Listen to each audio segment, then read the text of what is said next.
guys, it's Megan from Vigilante Vibes, and I'm here with another character breakdown. And this time it felt very needed because the episode names were released for Wonder Man that comes out like next week. And one of the episodes' name is Doorman.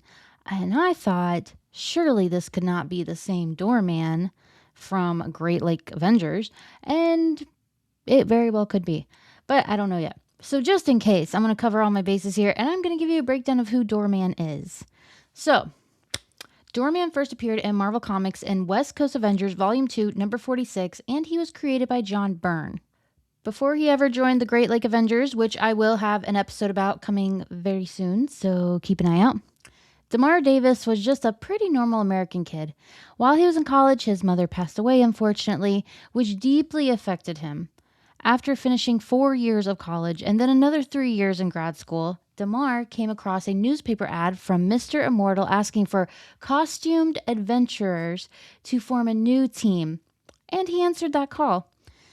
Damar turned out to be a mutant, which you guys know I love my mutants, with a very unusual power. He could teleport through solid objects. This made him incredibly useful for breaking into almost any building, setting up stealth entries, and surprise attacks for his teammates. He took the name Doorman and became part of the original Great Lakes Avengers lineup. As a part of the GLA, or the Great Lakes Avengers, Doorman created a memorial at their headquarters for fallen teammates. He especially blamed himself for the death of Grasshopper, one of their newer recruits, who was killed when Doorman used his powers to let a psi pass through his body, only for it to strike Grasshopper instead. Racked with guilt, Doorman even tried to scare off another potential recruit, Squirrel Girl, because he was terrified she'd end up dying too. Ironically, Doorman was the next one to die. He sacrificed himself so Mr. Immortal could defeat the villain Maelstrom. In the afterlife, Doorman reunited with the other deceased members of the GLA, including Grasshopper, who actually forgave him. While there, Doorman noticed something strange. Hawkeye wasn't present among the dead. Shortly after, the cosmic entity Oblivion summoned him.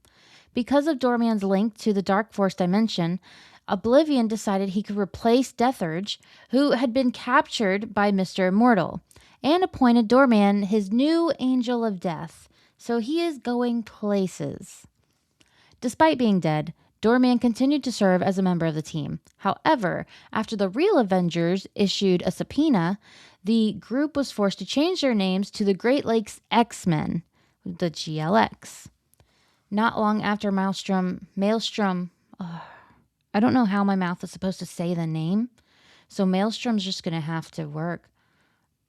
So not long after Maelstrom incident, Doorman was celebrating Christmas with the GLX when he told them he needed to visit his father. When he arrived, his father immediately criticized him, saying Damar was wasting his life and needed to join the real world and had stupid powers, especially compared to other superheroes. Realizing his own happiness mattered more than his father's approval, Damar finally told him the truth. He had died and returned as an angel of death. He also revealed that he hadn't come home to visit. He had come to collect his father's soul, since his dad had fallen off the roof and died while putting up Christmas lights. Surprisingly, this revelation thrilled his father, who couldn't wait to brag in heaven about his son being the new angel of death. Afterward, Doorman returned to the team but kept his secret from his teammates so he wouldn't ruin their holiday cheer. What a guy. Later, Doorman and the rest of the team took part in a charity superhero poker tournament hosted by The Thing, Ben Grimm. Flatman ended up beating The Thing in the final round, and riding that victory, the team decided to rename themselves the Great Lake Champions. There was a lot of rebranding, which is fine. Great Lake Avengers, X-Men, and Champions, it's such a small, unknown group, I guess. Well, unknown to the casual Marvel fan. They made his choice after being discouraged from affiliating with the X-Men or the Defenders by members of those teams, completely ignoring protests from Hercules, a former champion of Los Angeles. That's also there's also their own group of champions, like the one with Riri Williams. So I guess they just don't know any other words, maybe. All members of the Great Lakes Champions registered with the U.S. government under the Superhuman Registration Act, officially becoming the sanctioned protectors of Wisconsin as part of the Great Lakes Initiative. Unfortunately, the team was soon attacked by Deadpool, who was trying to gain government favor by capturing unregistered superheroes. Sometime later, Flatman managed to get the Avengers lawyer, Connie Ferrari, to officially reinstate the Great Lakes Avengers as a permanent Avengers team.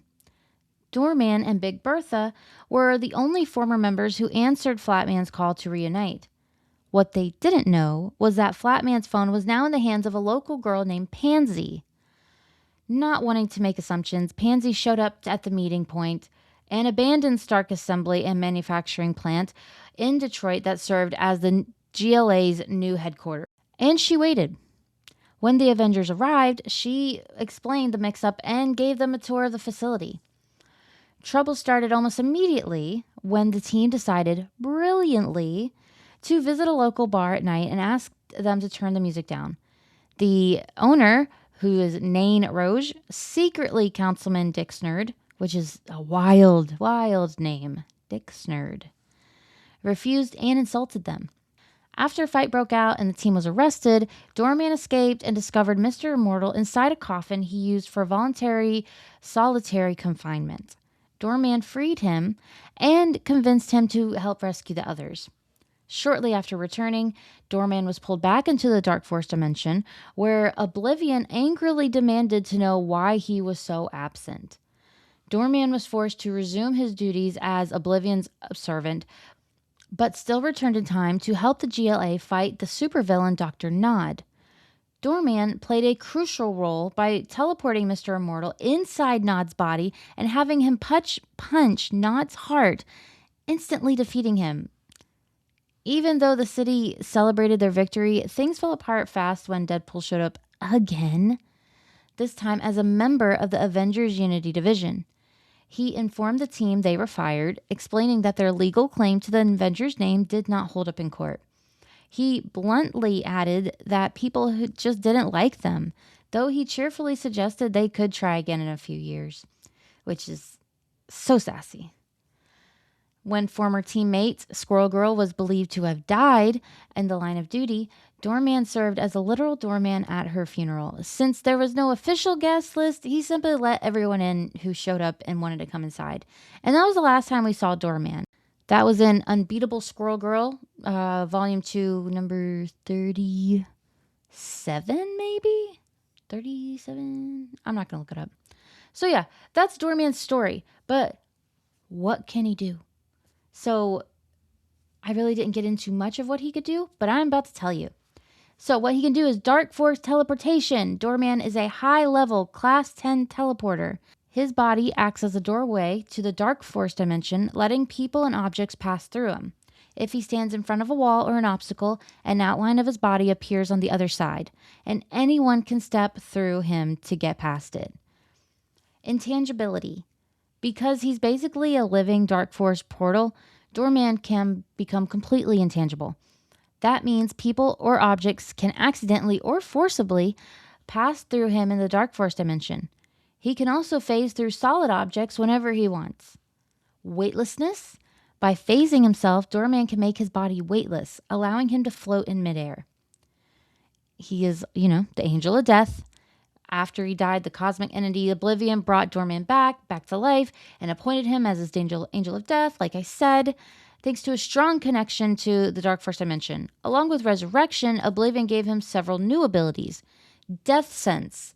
Doorman gained cosmic awareness that lets him see beyond the boundary between life and death. Dark Force Manipulation. Beyond using Dark Force to teleport, Doorman can shape it into solid objects, like creating things such as skis and ski poles.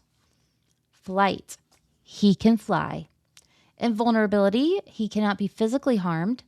Self-sustenance. He doesn't need to breathe and can survive in the vacuum of space, which is...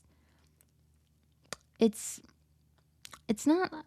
Of course, it's weird, but it's also kind of unsettling.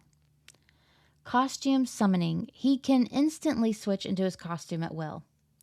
So, that is Damar, that is Doorman. He is a very interesting character and one that never got the attention he deserved.